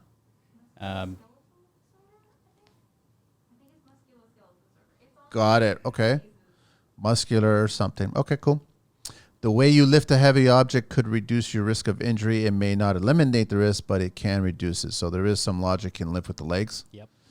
And I know we've had Dimitri on the show, and it's all about the hinge point. It's all about the squatting, lunging. Like if you want to build your body, you build your legs. Yeah. Simple as that. Everything sits on your legs.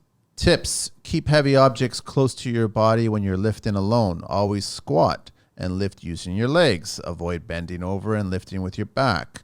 When lifting an awkwardly shaped object alone, squat and lift. Everything squat. Object, walk up length, everything squat. Lightly tense your torso muscles when lifting. Avoid turning your body too far to either side. Doing so could hurt your spine. Yeah, that's the one thing you should not do is twisting while you're holding something heavy, right? Your back out. So Dan, Covenant Construction, everybody, reach out to him, Dan at covenantconstruction.ca, and it's also on Instagram and TikTok, Waldo_the_Tyler. Where's Waldo come from? Dan Wall, but Waldo. So when I started, there was another Dan in the office, and my boss just started calling me Waldo, so it became Waldo. Yeah. Where's Dan? Where's Waldo kind of thing? Yeah. Okay. That makes sense. So I didn't get lost. I knew where I was.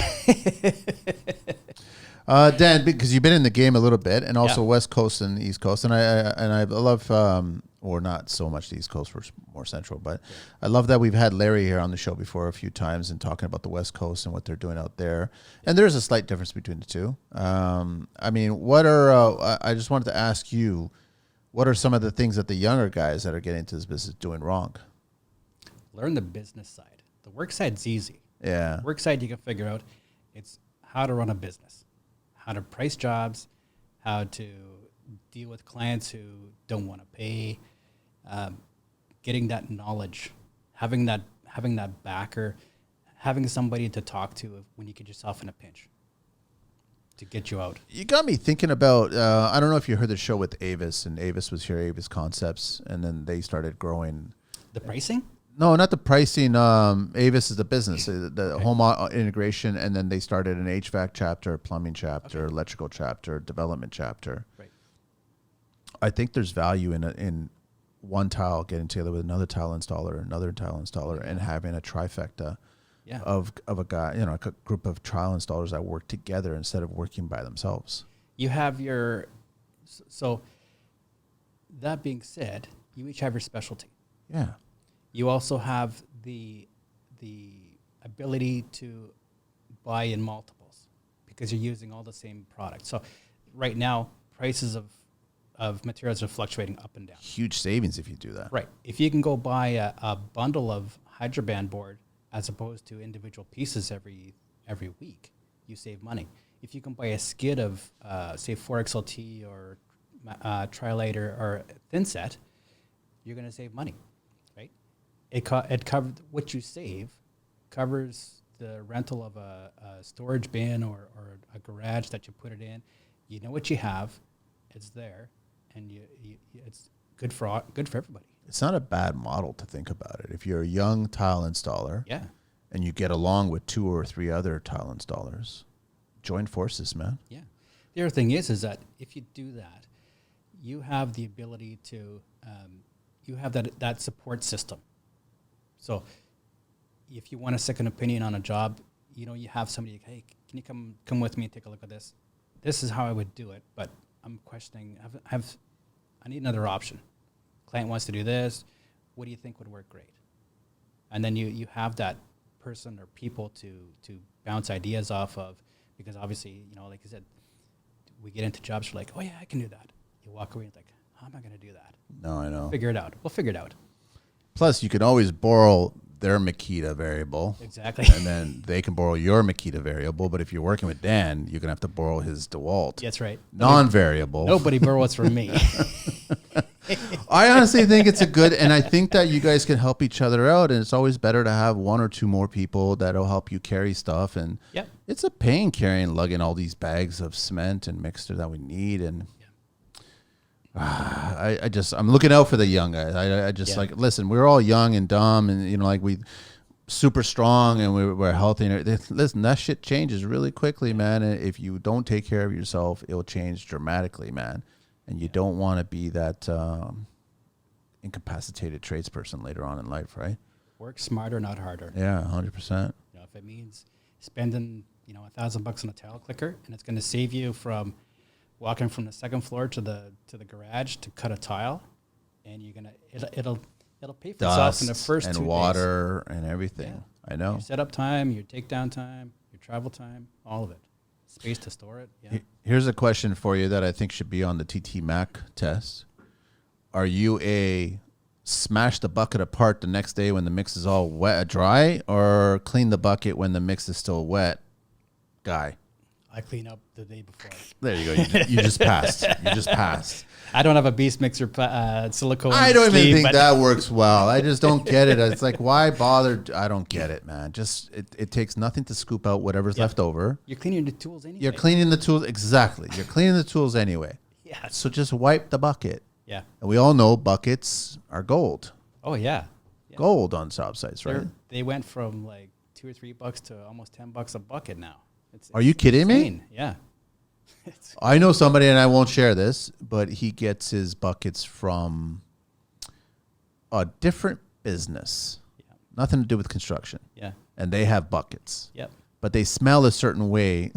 Yeah, I know what you're talking about. And I'm like, your van smells like, and I goes, yeah, I don't care, but they're all free buckets, okay? Yeah. So I get it now. It makes sense. And I go, okay, I'd live with the smell, but it's not a horrendous smell. It's just a funny smell.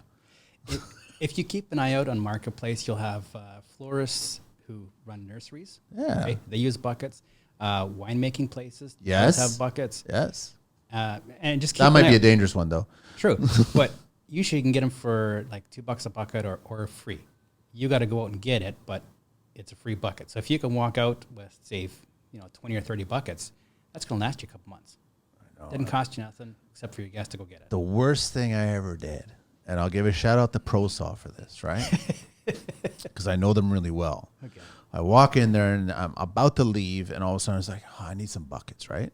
So all of a sudden, I don't know why. Maybe I was smiling a certain way or my hair was parted a certain way. He was just like, listen, just take the 20 buckets, no problem, no charge, right? And I'm like, okay, all right, thank you. I took it, brought them, put all 20. They were gone by lunch. Gone. Buckets were all gone. All 20 gone. I'm like, how did this happen, man? I didn't even know. Like, it was almost like squirrels came out of nowhere and just took all these buckets, man. See, what you got to do is you got to get in touch with your Ardex rep or your Mapei rep or your Weedy rep because they make decent They're getting buckets. strict. They're getting Oh, they are? strict, man. Like you ask them for buckets and they look at you as if you just ran over their puppy. Yeah. And I'm like, well, no, I want some buckets. You guys have a bunch of buckets. Then you go to their factory, the warehouse, and all you're staring at is skids of buckets. You're not even paying attention to the information that they're sharing. Yeah. They're just sharing. I'm like, you're staring at buckets, pallets and fill my pallets of truck on the way buckets, out. man. And I'm like, you guys don't understand how valuable those things are. But mine were gone within hours. So. I was Heaps, listening. man. You had a guy on, I think this week, and or maybe it was, I don't know when it was. Anyway, It's all a blur. Oh yeah, an old guy, and what he was saying was that he'd take his grinder and he'd put a mark in the bottom of the bucket so he knew that it was his. It was Kevin from, I think it was Tools in the Trade. Yeah, Yes. yeah. Because he knew exactly, and then I do the same thing with my batteries. So all my batteries have my dad's initials on them, right? Okay. So then whenever I have a tray come back in and I see it, and all of a sudden I look at the battery and I see the initial, and I was like, "Where'd you get this battery from?" And he looks at you going. So I already know who's got my batteries. That's the first thing I do. Any new tool, I'll just engrave it right away. Yep. But they still take it. Oh yeah. I was just like, I was a little peeved about the buckets, man. See, that's where working alone is nice because nobody bothers you. You get somebody come in 2 or 3 times a week just to make sure everything's going good. I bet you still, if you brought in 10 buckets and you left it there and you're working alone, you turn around, they'd be gone, man. I only take what I need. The rest stays of my story. Your truck will be on 4 buckets, eh? They would just take all. All right, Dan, you ready for the 12 questions, man? I am. Let's do this. What is your favorite construction word? You're all done. What is your least favorite construction word? I wrote a bunch down here, so let's see here. Cool. Don't worry. You could cheat. You could look at your notes. Oh, here we go. Change work order or failed inspection. What turns you on in construction? Getting to the site and you have drawings that are ready to go, so you're just, you know exactly what you're walking into. You get a set of binder with all the information in the drawings, specs for the components going in, locations for electrical, plumbing. Wouldn't that be nice? Everything. Huh? Wouldn't that be nice? That's what we do. It's nice. What turns you off in construction?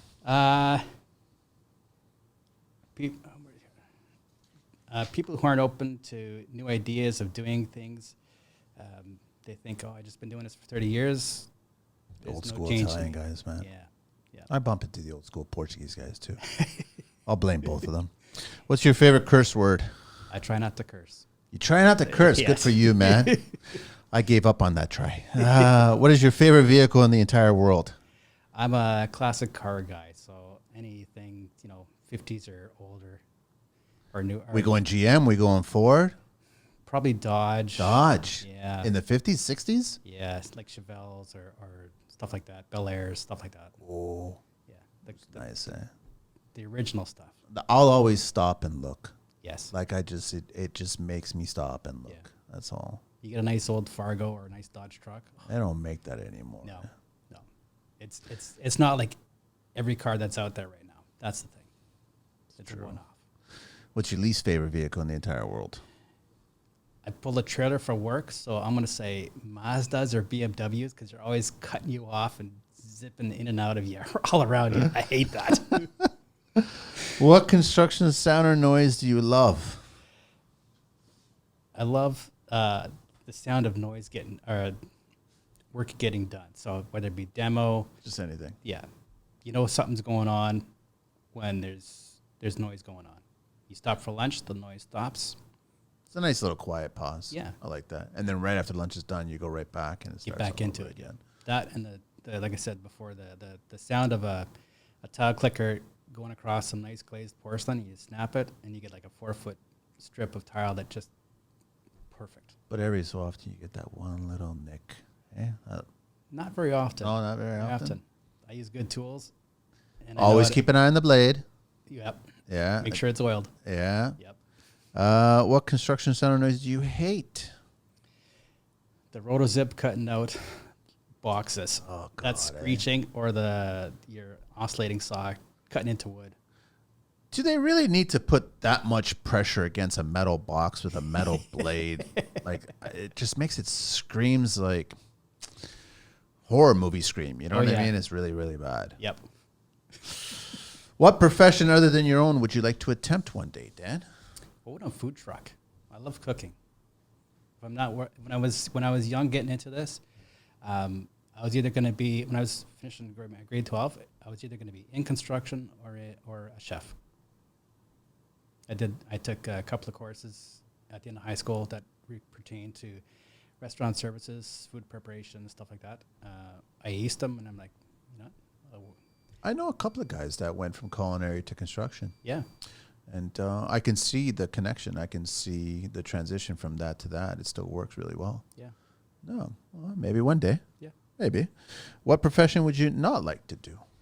Change the lights on windmills. You know, the big, I Oh, yeah. I hate heights, so you can't get me up over You a ever story see and the a half. videos when they have the GoPros and they have the harness? And I just look at it going, what's the point? That just puts You're tingles hitting right through my something going fingers. down. You're going to hit, there's a 1 in 3 chance you're going to hit something going down. 1 in 4 because the actual post, right? Yes. Yeah. I don't like heights that high. Last question. If heaven exists, what would you like to hear God say when you arrive at those pearly gates? Welcome. You've served my people well. Come on in. Well done. Yeah. There was one more question I want to ask you. I totally forgot it. I'm trying to remember what the hell the question was. I should have asked you about your kitchen if you're a culinary guy. Oh, my kitchen's just a mishmash of everything. No, but your dream kitchen. What would you dream build? kitchen? Your dream kitchen. 6-burner gas stove. You know, an island. Gas, but then convection inside. Gas with convection. Okay, inside. all right. Butcher block countertops. Nice big island to work off of. Lots of light. Light is imperative. If you don't do good light, everything sucks.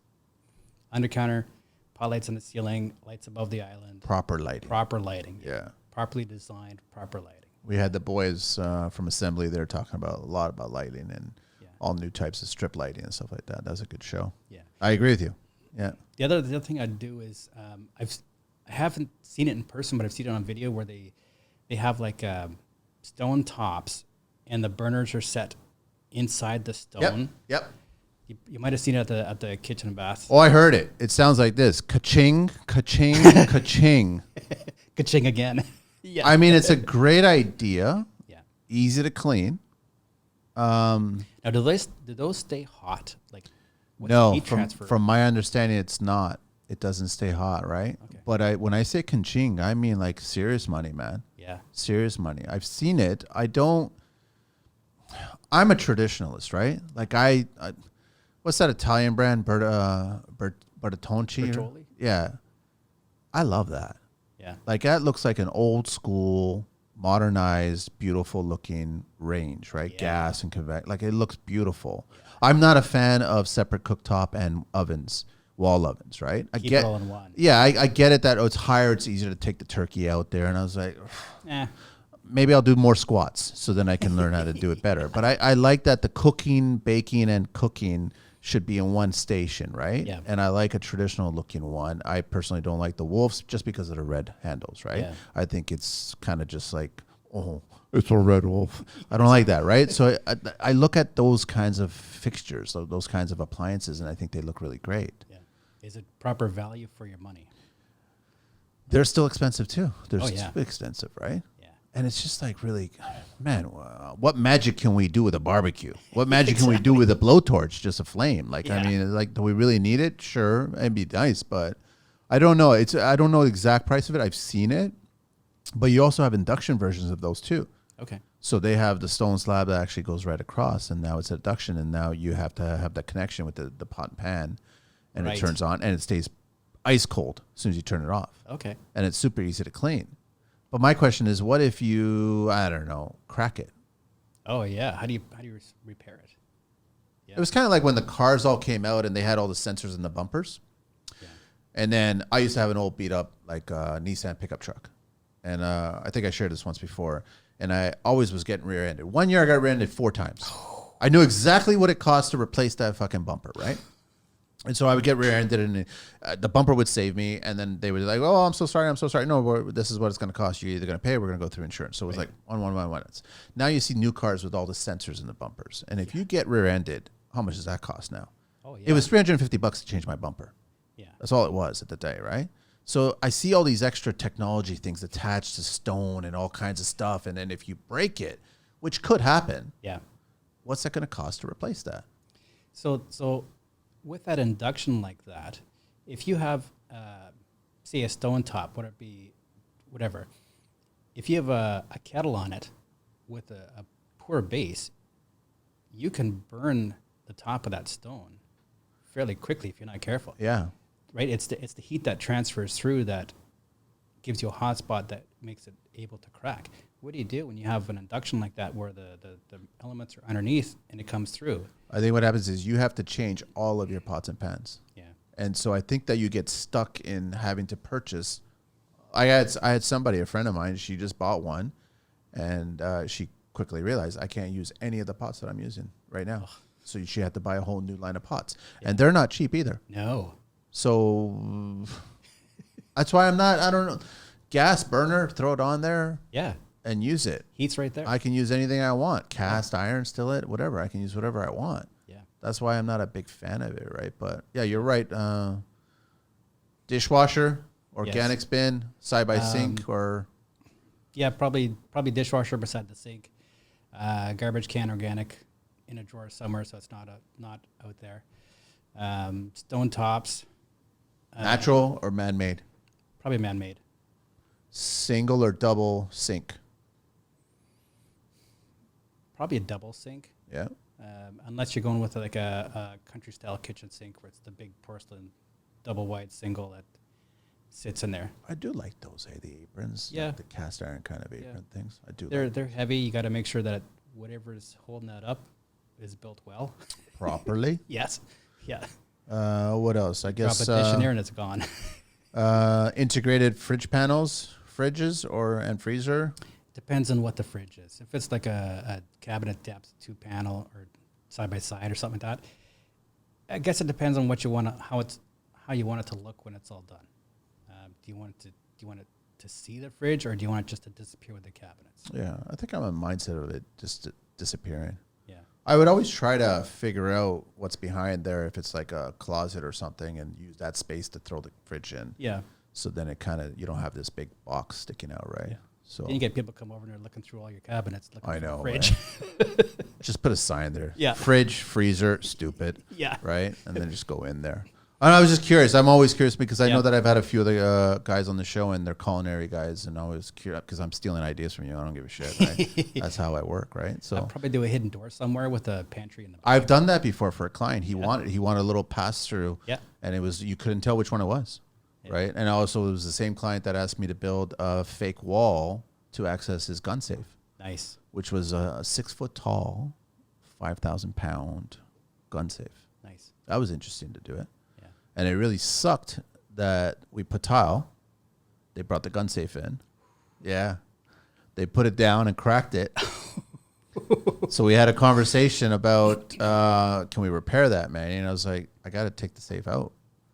Right? Because I was building the wall that was going to hide it after the fact, right? Wow. So we built the floor first, we built the inside walls first and everything, and then we had a place exactly. And those tiles were done a certain way that there was no voids. It was like this was all set for this, and then they lost the footing a little bit, and they just went down just a little bit weird, and it just cracked, right? Now, in a situation like that, do you beef up the floor joists underneath of it? No, this is on concrete in the basement. Oh, it's concrete. Is it thicker concrete? There was no way. We talked about that. Okay. We did talk about that, and I said I'd have to bring an engineer at that point, right? Yeah. Because the live load on that would be a dead load. Dead load on that per square foot would be dramatically a lot higher than it would never be 16. I think you'd probably have to do LVL every 12-inch. Yes. Over the course of it was about 3 feet wide, 3 feet deep, and 6 foot tall. Yeah. It's a huge safe, man. Beautiful safe. Oh, no doubt. No pictures allowed, Manny. I don't want anybody knowing that this is here, right? So, no, and then we did the wall, and we did magnetic catches. Yeah. So and that was an interesting story because I had to find magnets. Yep. And so I found a guy, and this was like right out of like a horror movie, man. Like the guy's like, yeah, sure, come by my house, and I sell all kinds of magnets. And I'm like, okay. And all of a sudden I get to this house in the middle of nowhere. He's sitting on the porch. And I'm like, are you so-and-so? He goes, yeah. Okay, all right, no problem. Come down to my basement.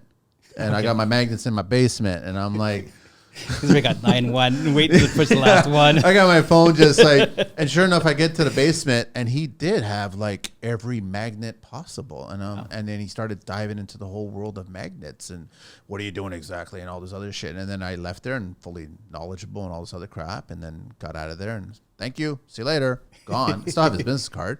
All he does is sell magnets. Nice. So we did little routers, we did a little Forstner bits. Yep. Epoxy glued the magnets in there. We had a bunch of hooks along the wall. It was beadboard. Nice. And then we knew which hook we had to grab to open up to break the magnet. And the client loved it. He goes, when you're staring at it, you had no idea where it actually opened or what sauce hinges. It was gorgeous. Loved it. It was like you'd have to really look at it closely to find out that there was a door here. Yeah. I love those little jobs, man. Oh, yeah. So McCaskill, who brought you the bowl today. Yeah. So right now he's got 2 of those going on in the shop. He's got them mocked up. He's got a 9-foot tall one and I guess an 80-inch one. What do you mean, that? No, not that, but he's the hidden doors. Oh. So he's got two projects where they have hidden doors like that. I love hidden doors, man. Yeah. I love it. But he's got the panels on there and the green all matches. So when you look at it, it's just you can't tell. You can't tell. Yeah. You can't tell, man. Yeah. That's it, beautiful, man. Yeah. Dan, thank you so much, man, for making the trek and being on the show finally. I really appreciate it, man. A whole lot of respect because you do some good work, man. Thank you. You do some solid work. Say hi to Chris next time if I don't see him before, I'll drop him a line. I really thank you for the bowl there. I'm not giving that one away. No. And I'll wear the tees proudly, man. So, Thank you very much. Thanks, Dan. Thanks for your time and thanks for invitation. Everybody, check him out again. Covenant Construction, and it's covenantconstruction.ca, and it's Dan at covenantconstruction.ca on Instagram. You'll find Waldo at Waldo_the_Tyler on IG and also on TikTok. Yes. We gone. Thank you, Angelina.